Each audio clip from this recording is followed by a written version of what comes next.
সেনা কর্তাদের পর এবার প্রতিরক্ষা মন্ত্রী রাজনাথ সিং তিনিও হুঙ্কার দিয়েছেন, সীমান্ত তো বদলে যেতেই পারে, হতেও তো পারে যে সিন্ধ আবার ভারতে ফেরত চলে এলো।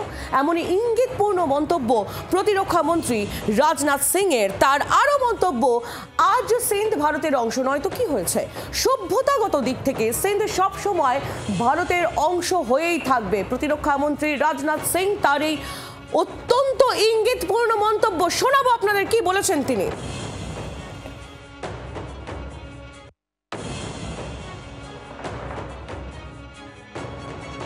आज सिंध की भूमि मेरे बहनों भाइयों, यह भारत का हिस्सा भले ही न हो, लेकिन सभ्यतागत रूप से सिंध हमेशा भारत का हिस्सा रहेगा।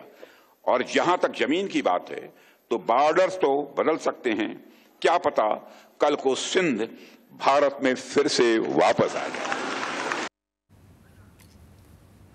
প্রতিরক্ষা মন্ত্রী রাজনাথ সিং তার বক্তব্য আমরা শুনছিলাম। কথা বলবো এই নিয়ে অয়ন ঘোষাল আমাদের প্রতিনিধি সরাসরি রয়েছেন আমাদের সঙ্গে। অয়ন, বর্তমানে পাকিস্তানের সিন্ধ প্রদেশ থাকলেও সিন্ধের ভূখণ্ড নিয়ে কাশ্মীরের মতোই দ্বন্দ্ব রয়েছে ভারত আর পাকিস্তানের। তার মধ্যে প্রতিরক্ষা মন্ত্রীর এই মন্তব্য কতটা ইঙ্গিতপূর্ণ, কতটা তাৎপর্যপূর্ণ?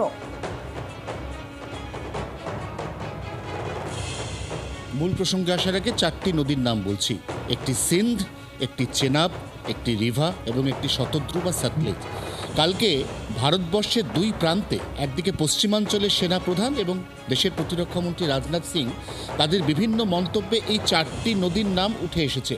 রাজনাথ সিং যখন সিন্ধ নিয়ে ইঙ্গিত দিচ্ছেন, অত্যন্ত ইঙ্গিতপূর্ণ মন্তব্য করছেন, ঠিক তখনই দেশের পশ্চিমাঞ্চলের সেনাপ্রধান, অর্থাৎ যে সেনাপ্রধানের দায়িত্বে মূলত ভারত এবং পাকিস্তানের সীমান্তবর্তী গোটা এলাকা, তার নিরাপত্তা, সুরক্ষা এবং প্রতি আক্রমণের দায়িত্ব থাকে, তিনি কি বলছেন? তিনি বলছেন যে এবার থেকে ভারতীয় সেনা, পশ্চিমাঞ্চলীয় সেনা, তাদেরকে নদী পেরিয়ে কিভাবে শত্রু ঘাঁটি ধ্বংস করতে হবে তার এক টানা প্রশিক্ষণ চলছে এই ভারতের মাটিতে। তার একটা অর্থ পরিষ্কার, সেটা হচ্ছে অপারেশন সিন্দুর ভার্সন 2.0। তাহলে কি এবার সেই দিকেই এগোচ্ছে ভারত? কারণ দিল্লিতে বিস্ফোরণ এবং সেই বিস্ফোরণকে কেন্দ্র করে যে বিপুল আকারের নাশকতার ছক, যেভাবে ভারতের একের পর এক স্লিপার সেল তাদেরকে জাগিয়ে তোলা, তাদেরকে অ্যাক্টিভেট করা, এই গোটা বিষয়টাতে ভারত যে আবারও অপারেশন সিন্দুরের নতুন ভার্সন লঞ্চ করতে চলেছে, এই ইঙ্গিত কিন্তু ঠাড়ে ঠোরে অনেকদিন আগে থেকেই পাওয়া যাচ্ছিল। তাৎপর্যপূর্ণভাবে রবিবার দেশের দুই প্রান্তে দুটি আলাদা মন্তব্য, একটি পশ্চিমাঞ্চলীয় সেনাপ্রধান এবং আরেকটি স্বয়ং দেশের প্রতিরক্ষা মন্ত্রী, তাদেরই জোড়া মন্তব্যে কথা পরিষ্কার যে ভারত খুব তাড়াতাড়ি এর প্রত্যুত্তর দিতে চলেছে এবং সেই প্রত্যুত্তরটা হতে পারে চরম এবং মারাত্মক অভিঘাতপূর্ণ। আহিলি, একেবারেই অয়ন, অনেক ধন্যবাদ তোমায়। অয়ন ঘোষাল আমাদের প্রতিনিধি সরাসরি ছিলেন আমাদের সঙ্গে। অর্থাৎ সেনাকর্তার পর প্রতিরক্ষা মন্ত্রী রাজনাথ সিং তার সিন্ধ প্রদেশ নিয়ে এই হুঙ্কার অত্যন্ত তাৎপর্যপূর্ণ। প্রতিরক্ষা মন্ত্রীর মন্তব্য তো আপনাদের শুনিয়েছি, আপনাদের শোনাবো মনোজ কুমার কাজিয়াল সেনাকর্তা, তিনি কি হুঁশিয়ারি দিয়েছেন। के लिए साइबर से लेकर के केमिकल, न्यूक्लियर, बायोलॉजिकल सभी तरह की लड़ाई की हमारी तैयारी है। आप ये मान के चलिए कि हमें विश्वास है कि अगली लड़ाई सिर्फ एक डोमेन में नहीं होगी, मल्टी डोमेन ऑपरेशंस होंगे। लड़ाई स्पेस में भी होगी, साइबर में भी होगी, ईडब्ल्यू में भी होगी, इंफो वॉर में भी होगी। जीत जो है वो जमीन पर ही हासिल होगी। तो ये सारे डोमेन में जो भी हम काम कर रहे हैं, वो किसी तरीके से जो हमारी अल्टीमेट जीत है, वो चाहे 71 की जीत हो, चाहे 65 की जीत हो, वो जब तक हम जमीन पर कब्जा नहीं करेंगे, वो पाकिस्तान मानेगा नहीं कि हम जीत गए हैं। तो डोमेन सारी जरूरी हैं, हम सारी डोमेन में लड़ाई की तैयारी कर रहे हैं। पर जो आप ग्राउंड पर देख रहे हैं, ये फिर लास्ट, ये मान के चलिए कि सारी डोमेन को मिला करके लास्ट में जो ऑपरेशन होना है, वो यही है जो आप देख रहे हैं।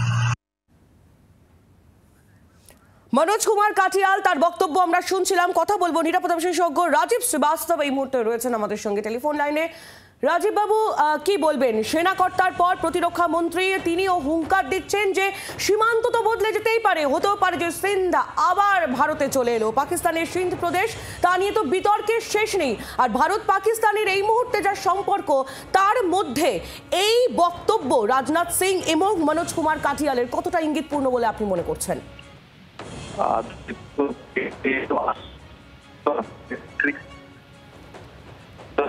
মিস্টার শ্রীবাস্তব, আপনার কথা বুঝতে একটু অসুবিধা হচ্ছে, যদি একটু স্থান পরিবর্তন করে কথা বলা সম্ভব হয়।